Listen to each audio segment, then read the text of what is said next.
Have you ever struggled creating the ideal yard?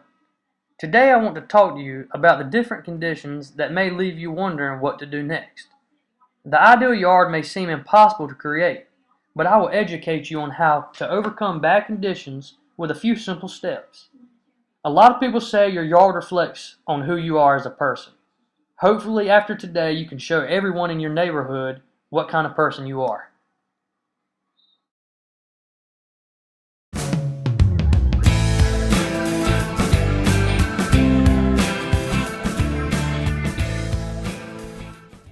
Did you know the average homeowner spends approximately 4 hours a week caring for their lawn?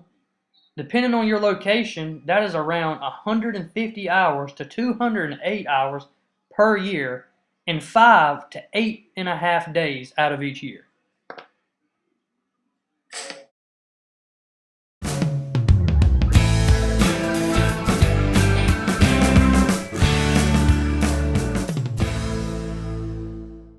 Today I want to go through and show some bad yards and what we can do to fix them. The yard seen below has been severely damaged by a drought in the middle of the summer. This grass lacks a lot of nutrients and a lot of water that has caused it to brown.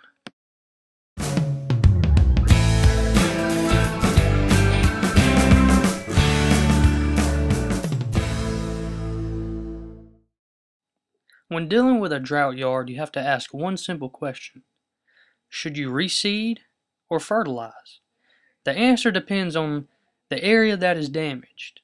Aaron Patton of Purdue University recommends reseeding if the damaged brown grass that's between the green grass is bigger than your handprint.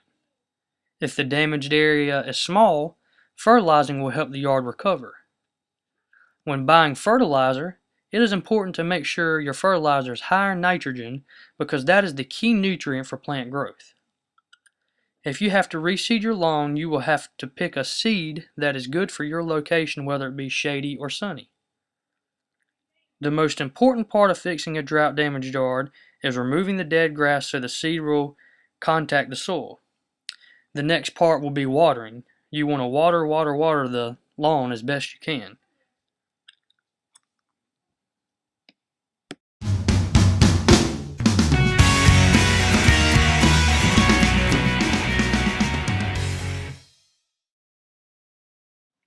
Have you ever had a patchy yard that doesn't stack up with the rest of the neighborhood? I've been there before. It is hard to understand what to do when you've spent so much money reseeding. The key to fixing a patchy yard is to figure out what can be done to fix the patches. But first, you must ask one simple question. What causes a patchy yard?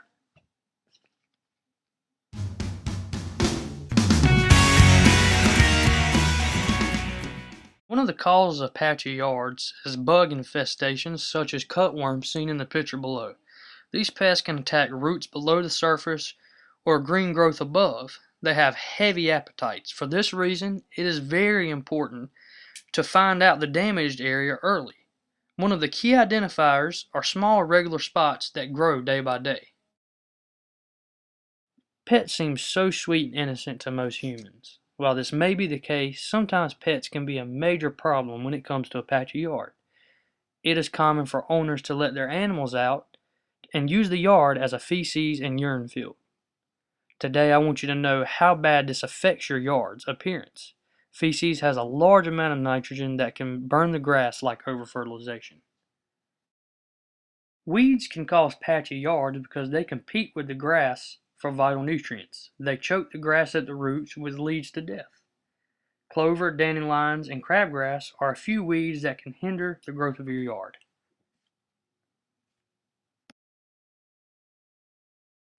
During the growing season, most people who have a mowable yard like to mow once a week so it looks presentable. One major mistake people make is mowing with the deck set too low. When you overcut the yard will brown and die. Did you know in 1919 the first gasoline-powered lawnmowers were manufactured in the United States by Colonel Edwin George?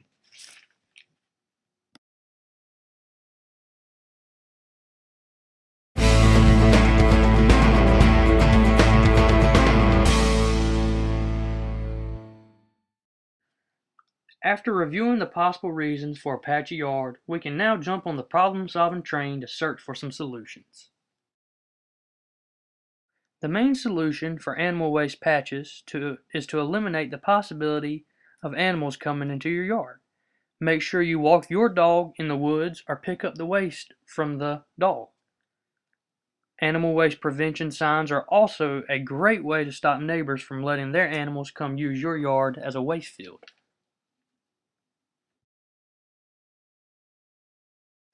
When tackling the problem of mower damage, you must focus on the blades and deck.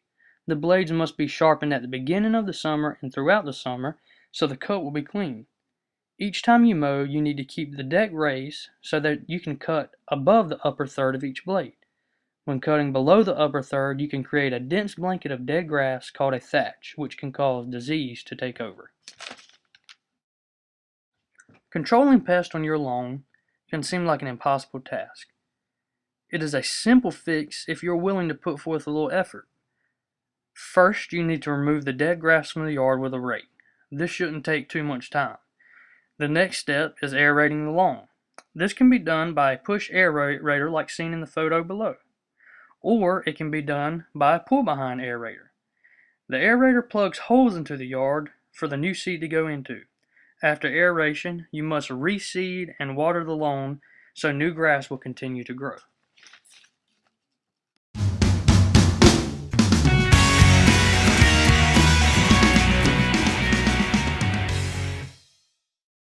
Did you know 80 million pounds of pesticides and 70 million pounds of chemical fertilizer are applied to our lawns in the United States each year?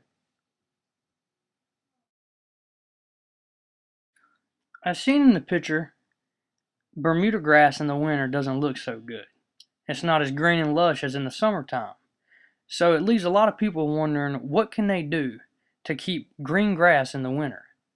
There's a lot of different techniques, ideas that people will tell you on how to keep this grass green.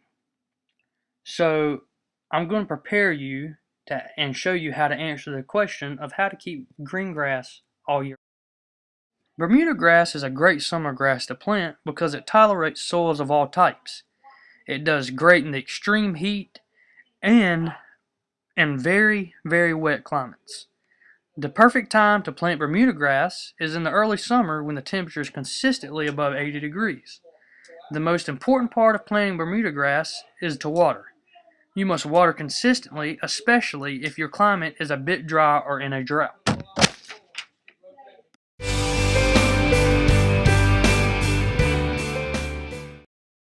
Some quick facts about Bermuda grass. Bermuda grass is the toughest grass for rough, dry desert areas like the southwest, the southern plains, and the humid southeast.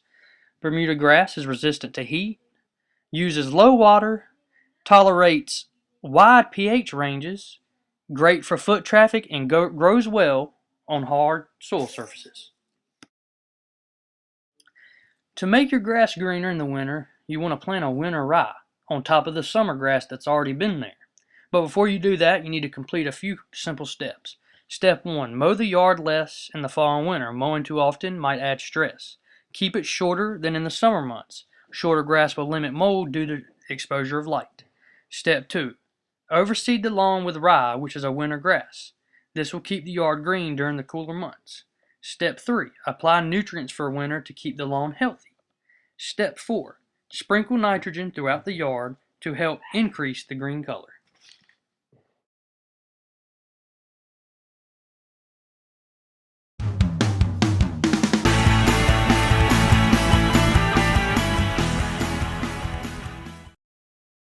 Ryegrass is a cold weather grass introduced during the colonial times in the 1700s.